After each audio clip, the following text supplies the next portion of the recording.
अस्सलाम वालेकुम दोस्तों, मैं हूं अहमद खोखर और मैं हूं दानिश अली। तो आप देख रहे हैं हमारा यूट्यूब चैनल मिस्टर अहमद के नाम से। तो सर बताएं हम किस वीडियो पे रिएक्शन दे रहे हैं। तो आज हम रिएक्शन वीडियो बनाने जा रहे हैं इंडिया वर्सेस OIS कंपैरिजन, यानी कि ऑर्गेनाइजेशन ऑफ इस्लामिक कंट्रीज का कंपैरिजन होने लगे इंडिया के साथ।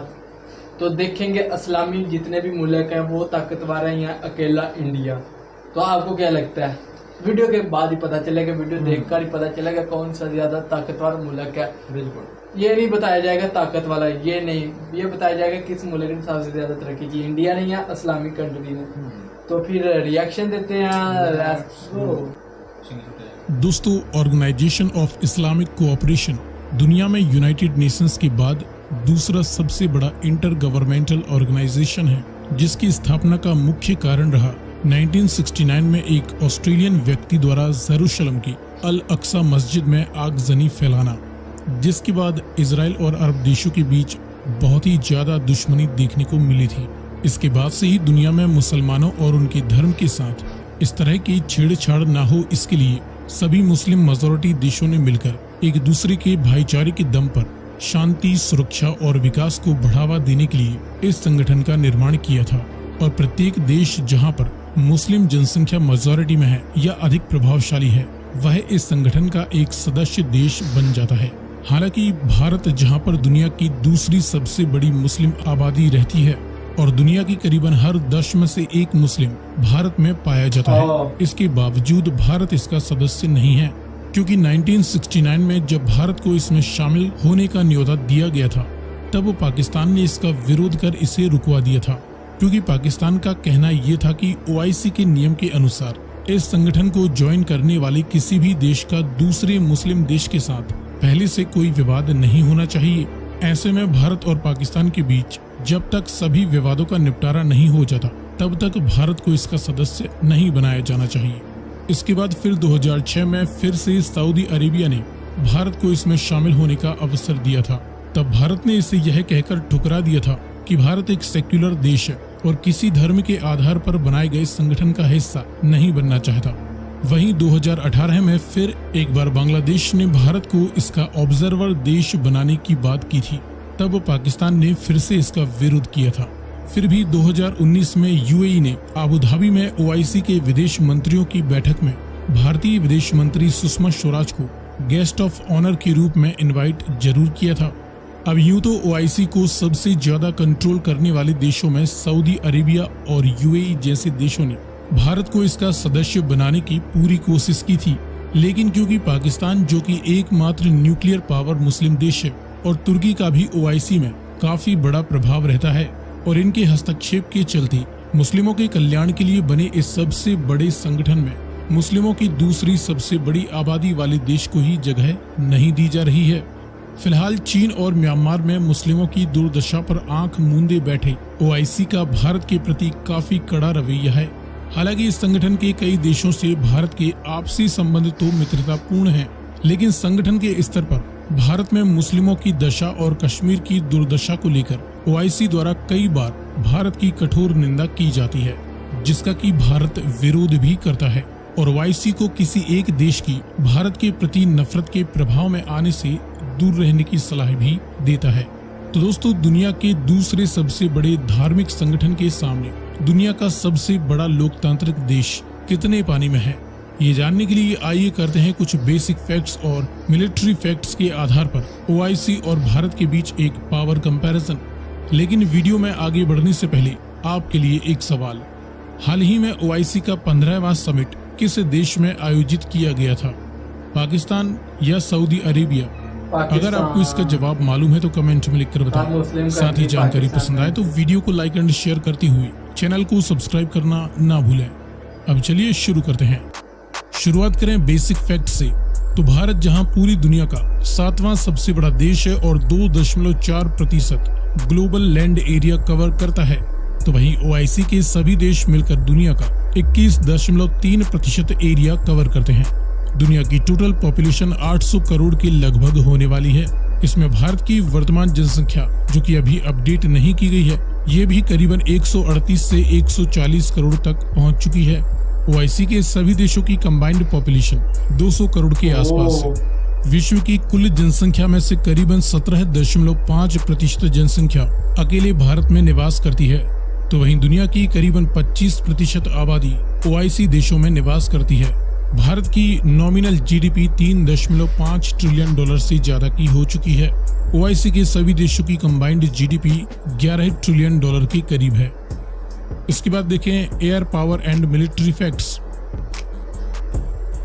तो भारत में जहां एक्टिव और रिजर्व दोनों ही प्रकार के टोटल मिलिट्री पर्सनल की 26 लाख से ज्यादा यूनिट्स हैं और करीबन इतने ही पैरा मिलिट्री फोर्सेस भी हैं, तो वहीं ओआईसी के सभी देशों के पास टोटल 1 करोड़ से ज्यादा मिलिट्री पर्सनल है। मिलिट्री के लिए इस्तेमाल किए जाने वाले सभी प्रकार के एयरक्राफ्ट्स की 2200 से ज्यादा यूनिट्स भारत के पास हैं। तो ओआईसी के सभी 57 देशों के पास 11,500 से ज्यादा टोटल मिलिट्री एयरक्राफ्ट्स हैं। इनमें केवल फाइटर्स और इंटरसेप्टर्स जैसी मल्टी रोल एयरक्राफ्ट्स की 550 से ज्यादा यूनिट्स भारत के पास हैं। ओआईसी के सभी देशों के पास 3200 से ज्यादा मल्टी रोल जेट्स हैं। डेडिकेटेड ग्राउंड अटैक एयरक्राफ्ट्स की 130 यूनिट्स भारत के पास हैं। ओआईसी देशों के पास 900 से ज्यादा ग्राउंड अटैक एयरक्राफ्ट्स हैं। इसमें केवल कॉम्बैट हेलीकॉप्टर्स की बात करें तो भारत के पास महज 37 अटैक हेलीकॉप्टर्स बताए जाते हैं। ओआईसी के सभी देशों के पास कंबाइंड तौर पर 850 अटैक हेलीकॉप्टर्स हैं। मास डिस्ट्रक्शन के न्यूक्लियर वारहेड्स में भारत के पास 155 से 160 न्यूक्लियर वारहेड्स हैं, तो वहीं ओआईसी में केवल पाकिस्तान के पास करीबन 160 से 165 न्यूक्लियर वारहेड्स बताए जाते हैं। इसके बाद देखिए जमीनी ताकत। तो भारत के पास 4,750 से ज्यादा मैन बैटल टैंक्स हैं। ओआईसी के सभी देशों के पास 30,000 से ज्यादा मैन बैटल टैंक्स हैं। इन्फेंट्री फाइटिंग व्हीकल्स और आर्मर्ड पर्सनल कैरियर्स की 12,500 यूनिट्स इंडियन आर्मी ऑपरेट करती है। ओआईसी के सभी देशों के पास 1,10,000 से ज्यादा टोटल आर्मर्ड व्हीकल्स मौजूद हैं। इसमें केवल सेल्फ प्रोपेल्ड आर्टिलरीज भारत के पास केवल 100 यूनिट्स हैं और जल्द ही 100 यूनिट्स और मिलने वाली हैं। ओआईसी के सभी देशों के पास 7,700 से ज्यादा सेल्फ प्रोपेल्ड आर्टिलरीज हैं। फील्ड यानी टाउड हाविजर्स की बात करें तो भारत के पास 3300 से ज्यादा यूनिट्स हैं। ओआईसी के सभी देशों के पास 17,000 से ज्यादा फील्ड आर्टिलरीज मौजूद हैं।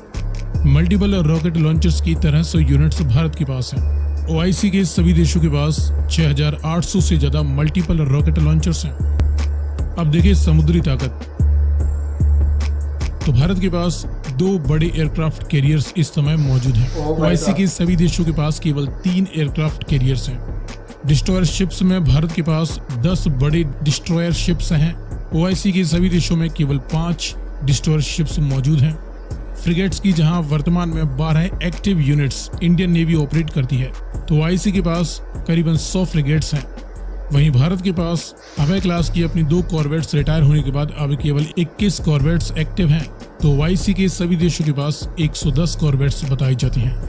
सबमरीन्स में भारतीय नेवी के पास 17 सबमरीन्स एक्टिव कंडीशन में हैं।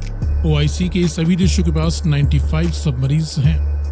सो फ्रेंड्स, यहाँ पर हमने देखा भारत और ओआईसी के बीच कुछ बेसिक और मिलिट्री फैक्ट्स के आधार पर एक कंपैरिजन। जानकारी पसंद आई तो वीडियो को लाइक एंड शेयर करते हुए चैनल को सब्सक्राइब करना ना भूलें। हमें उम्मीद है कि आप लोगों ने वीडियोस देख ली होगी, तो बहुत बहुत मज़ा आ गया यार इनकी कंपैरिजन देखकर। यार भारत नज़दीक है, अकेला मुल्क और 56 मुल्कों के मुकाबले में उतारा है इस वीडियो में। बिल्कुल। तो आबादी के लिहाज से भी करीब करीब है, क्योंकि आबादी भी बहुत है। 30 करोड़ तो जो मुसलमान इंडिया में रहते हैं उनको निकाल कर दुनिया के बड़े ममालिक में 7वें नंबर पे है ना, ये इसी में दूसरे नंबर पे है। दूसरे नंबर पे है पूरी दुनिया में। दूसरे नंबर पे आबादी के लिहाज से, आबादी नहीं, मुस्लिम के लिहाज से, मुसलमानों से लिहाज से भी दूसरे नंबर पे है। दूसरा बड़ा देश है मुसलमानों के लिहाज से। जो भारत है वो दूसरा बड़ा देश है। पहला यार पता नहीं कौन सा होगा, पता है? ओ रूस बड़ा रकबे के लिहाज से, मुसलमानों के लिहाज से। अच्छा, मुसलमानों के लिहाज से पाकिस्तान नहीं होगा मेरे साथ। नहीं, पाकिस्तान की तो आबादी कम है मुसलमानों से इंडिया की। इतनी तो पाकिस्तान की टोटल आबादी नहीं जितनी वहाँ के मुसलमान। वो आप लोगों को नीचे कमेंट में बताना है टोटल सबसे ज्यादा मुसलमानों वाली आबादी कौन सा ममालिक। पता वैसे हमें होना चाहिए, लेकिन पता है हमें पता है, लेकिन लोग नीचे कमेंट में बताए, मुझे पता है, मैंने नहीं बताना, देखेंगे आप लोग कितनी वीडियो के बाद मुझे बताना जरूर, जनरल नॉलेज है। तो बहुत बहुत मजा आ गया यार, भारत ने मुकाबला किया इन 56 मुल्कों का, लेकिन भारत ने यार एंड कर दिया, करीब करीब है, यानी कि अच्छा एक बात क्लियर कर दें, जो उन्होंने कंपैरिजन किया है वीडियो में कि भारत के पास फलां चीज़ इतनी है और बकाया जो बकिया ममालिक हैं उनके पास सारे मुल्कों के पास सिर्फ इतनी है, सारे के पास इतनी मतलब एक चीज़ थी वो सबमरीन की बता रहे थे कि पूरे दुनिया के जो मालिक हैं यानी जो जिनके पास सबमरीन हैं यानी टोटल सबमरीन वो 95 है उनके पास, और अकेले भारत के पास 21 बताई थी उन्होंने, 21 शायद, यानी कि मतलब दूसरे ममालिक के पास 1 या 2, लेकिन भारत के अकेले के पास मुझसे ज्यादा है, ये बात है। तो बहुत बहुत मजा आ गया यार, भारत ने एंड कर दिया। हमारा मुल्क तो यही रोने रोता है कि भारत गरीब मुल्क है, गरीब मुल्क है, और देखो यार इस गरीब मुल्क यार गुर्बत दुनिया के हर मुल्क में है, और ये देखो ना इसी गरीब मुल्क ने यार इतने ज्यादा मुस्लिम ममालिकों का मुकाबला किया। बिल्कुल मजा आ गया यार। फिर ओके, अस्सलाम वालेकुम, अल्लाह हाफ़िज़।